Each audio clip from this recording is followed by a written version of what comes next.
Hello po. Ngayon po gagawa po tayo ng munggo. Yan po ang ulam natin ngayong tanghali. Ito po ang procedure. Mag-isa po tayo ng bawang sibuyas. Then, lagyan po natin ng alamang para sa pang-alat. Tapos, kamatis po para mas masarap, mas malinamnam siya.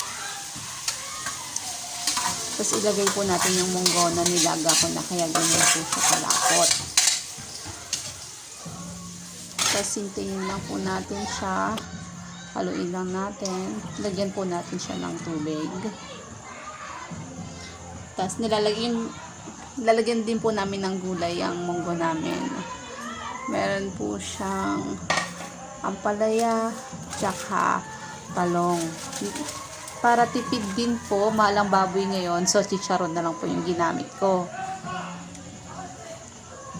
Tapos, yung gulay po natin na dahon is ampalayang ligaw po yan na nakikita natin sa mga backyard lang po yan, tumutubo sa gilid.